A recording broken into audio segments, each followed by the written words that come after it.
Well, hello, everyone, and welcome to the Talk of the Town with me, Lynn About Town, Lynn Positon. And at least I have this, venue to be able to tell you about something really important. So you're looking at my shirt here for people in Facebook land. It says, "We stand together, Florida strong."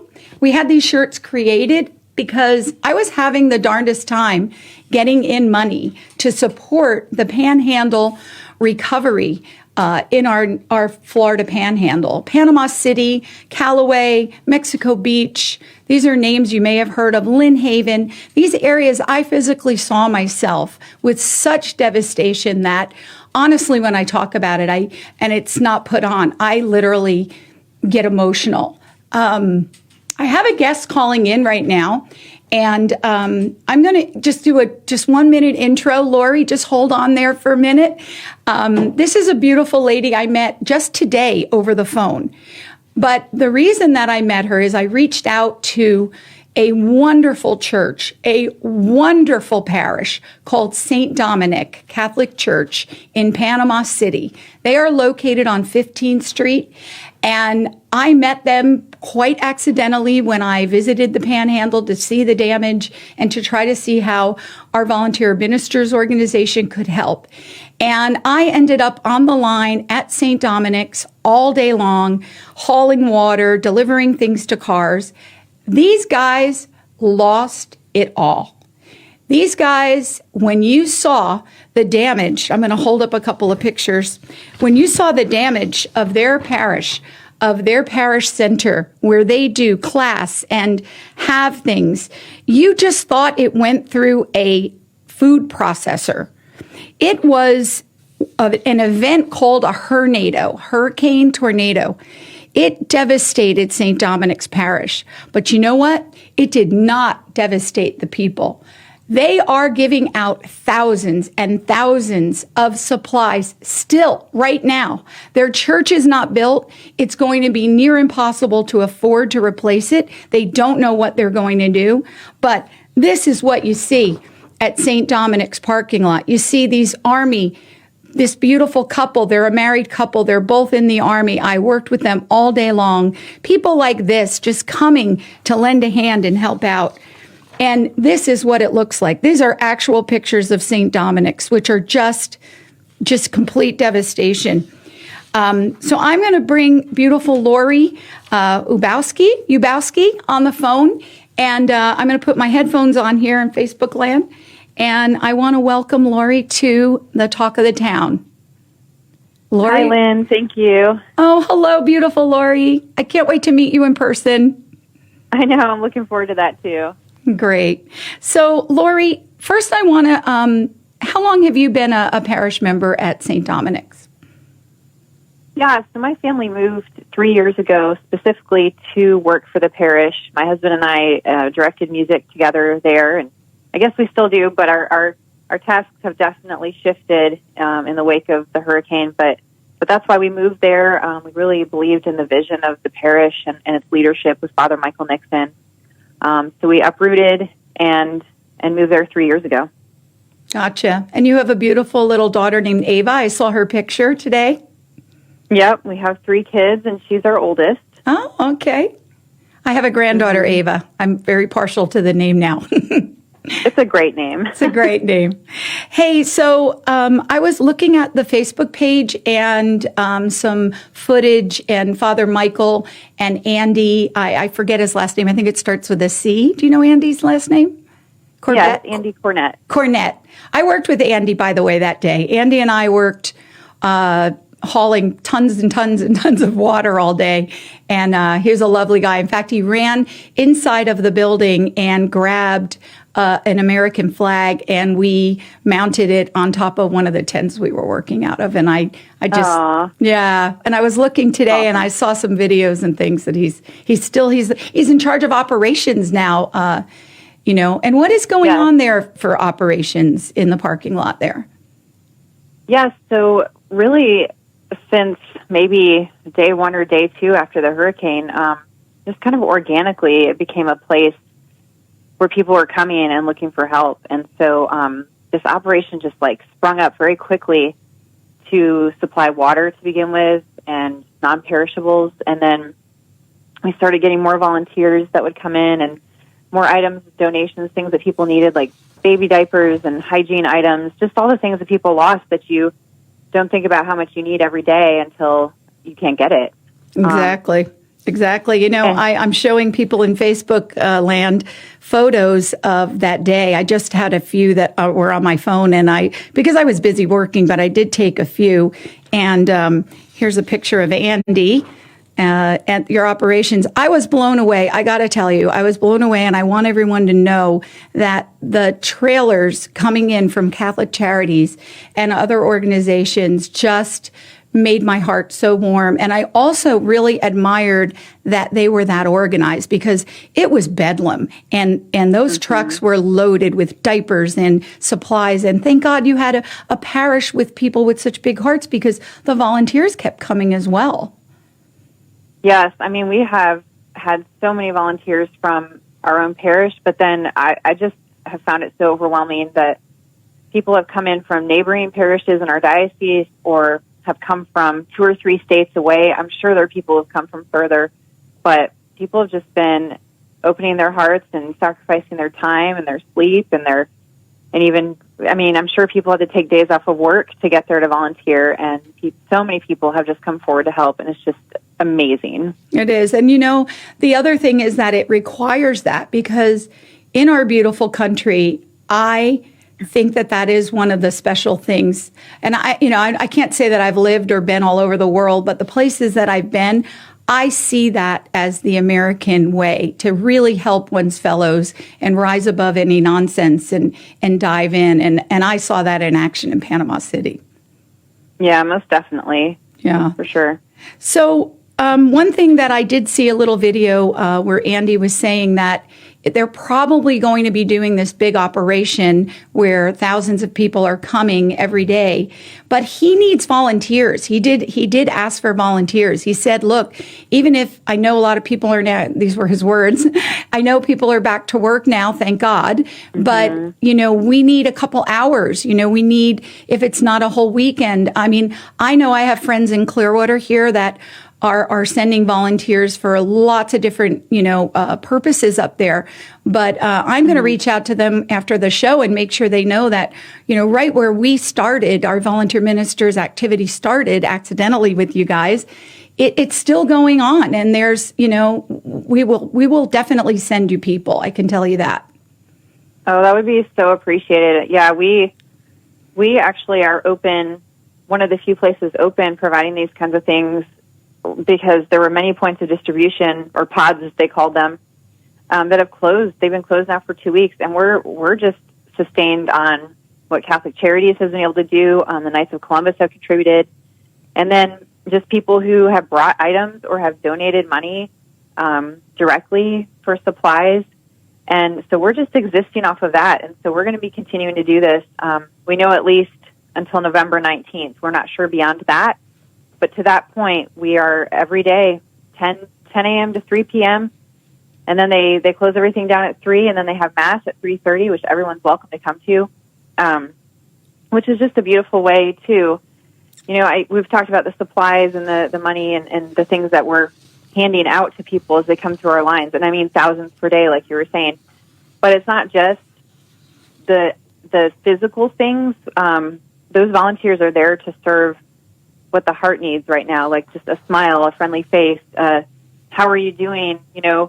Giving people the opportunity to share their stories. I mean, in this amount of dealing with this amount of grief, a lot of people just need to talk it out, and they don't really have anybody to talk to. You are so correct. You're so correct. Yeah. I didn't mean to cut you off, but I just have to tell you that there really is a shock value, if you will. I'm not some professionally trained person, so I'm not throwing jargon out here, but I physically saw it. I saw the shock and the grief. Yeah.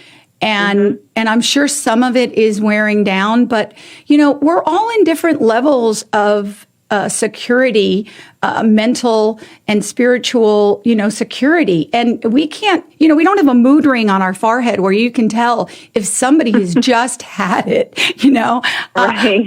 I used to say that to my kids. I had 4 kids running around, and I'm like, oh, if I had a mood ring, you guys really need to see that. I'm at my limit. That would be helpful in parenting. It would. But these guys have lost homes. I was with a woman, Heather.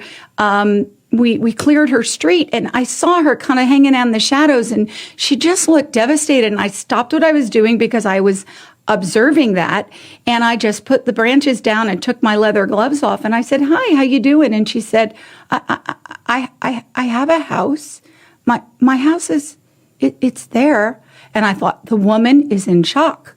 I don't have to be trained. She's in shock. So I walked her around the neighborhood, and I showed her, things high, low, out. And I just wanted to extrovert her instead of introvert her, because everything she was looking at was just destroying her. So anyway, I kind of went off, but it's true. If someone wants to come and just be that hand, be that shoulder, be that beautiful, hug. It's needed. It's needed.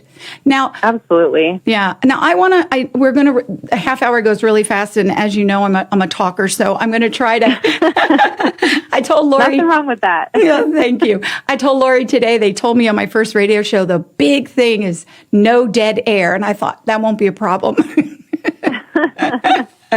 So, I want to talk about St. Dominic's now because I am on a mission. I'm raising money selling these shirts. This is a minor token thing, but I got a shirt yesterday to the gentleman, Matt Caldwell, who is running, I'm showing his picture right now, who's running for Florida Commissioner of Agriculture. He was deeply touched, and I followed him on Facebook, and he was in Lynn Haven just the other day bringing backpacks and such. So I'm going to keep reaching. Wow. Yeah, I'm going to keep reaching out to him. It's a busy day today. I'm sure he's got other things on his mind, but to be continued on that. And I got a shirt to Senator Marco Rubio yesterday as well.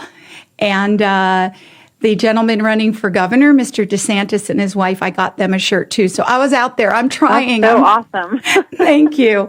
And I got with a news person, and they're going to call me. I said, look, the election's going to be over tomorrow. I need to start talking about this. So please, people, when you see my cbatampabay.org/hurricane-Michael, that is me. That is me collecting funds, me alone. And I am getting it on the ground in real time. And Lori, you and I will talk because I don't have a bazillion dollars, and that's what you need right now. But I am going to find something special to do with the money that I make, and it's going to be through you guys as well. So, oh, that is so appreciated. We just really appreciate that you're a person who hasn't forgotten us. It was amazing how quickly, and we haven't seen much TV anyways, but I would ask friends who live far away if they're checking on me or whatever, and I would say, are we still in the news? And they're like, no. I mean, just a couple weeks after, and it's just heartbreaking. No, it's sad. It's sad and disappointing, really. It is. It is. It's just. It's brutal. And we're going to change it. I don't know how, but we are. The power of one multiplied by meeting Lori today. And so, okay, so we have till 5:33. It's 5:25. I know you're in Central Time. A lot of people don't know Florida has 2 time zones. But so tell me what St. Dominic's needs, because tell me what you found out just to have Mass in under a tent, one of those we're talking a big monster tent, folks. So if you're listening and you know how to get me a discount on this or get me this provided, so go ahead, Lori, tell them what you need. Sure. Well, I guess I should start by describing how we've been doing Mass every day since the hurricane hit. We have a grotto outside, and it surprisingly did really well. One of our maybe 2 structures that did okay. And so they've been just having Mass outside in the elements, and it's been really hot. And now it's starting to cool down, but it's rainy. And so people are trying to set stuff up for Mass and then cover it quickly so the chairs that we do have don't get ruined. So that's where we're at now, and we can't continue to do that. So they've been looking into tents, and just to rent a tent monthly, each month, they said it would cost about $79,000, which is astronomical. That's ridiculous. Our church does not have that kind of cash flow, and So we're looking at buying a tent so that we don't have to incur that expense, but that's still $200,000 plus probably to get that tent, to get some sort of staging, to get chairs in there, some sort of floor to protect from the elements, and then sound equipment so that people can actually hear. And right now we still have 500 people coming to Mass every weekend. No which kidding. is amazing. That is amazing. Well, look at that. That place is, I don't know how to describe it. Just being there with you guys, I felt the love of that parish. I took so many pictures. I enjoyed it, and I just feel connected. And I think of all the other Catholic churches in the United States, let alone Florida. Like, I am actually calling on the Catholic churches, number one, to take care of your fellows in your same denomination, your Catholic churches, because if it wasn't them, it could be us, especially those in Florida know this. Yeah, it's true. Yeah. So and we actually have had some churches reach out to us, which has meant so much. Beautiful. That solidarity. Beautiful. And that support, Absolutely. means a lot. Well, here's the thing. We need volunteers to go to the Panhandle. The organization that I, have been helping get those volunteers is the Volunteer Ministers. The Church of Scientology is the big funder of that, but it brings people together from all different faiths. I have an amazing friend, Bishop Kirkland in New York, and she has her own. She joins them. She was in Puerto Rico for a month and a half helping us help Puerto Rico. Oh, wow. Yeah. And not many people know about that. Katrina, we were even so instrumental helping in 9/11. So we're just do disasters all over the world, but we need volunteers, and if we get the volunteers, we're going to bring them to you. So this is the partnership we need to form here. What do you say? Oh, absolutely. Wonderful. Definitely. Wonderful. And she wrote a book. And 1 minute, I'm going to tell you about this book because this beautiful woman got published and wrote this book, this gorgeous book, and it is called, you say it. Okay, it's Side by Side Journal, a Catholic mother-daughter. Yeah, Side by Side, a Catholic mother-daughter journal. Sorry, I'm getting ahead And then of the myself. hurricane hit, and she has not had the guts or the desire to really do it. So, folks, help St. Dominic's, help my fundraiser, and it's cbatampabay.org/hurricane-Michael. It's Lynn Positin and Lori Baskey. We're out of time, Lori. To be continued, and check my information here on Facebook. Bye, everybody. Thanks, Lynn. You're very welcome, beautiful.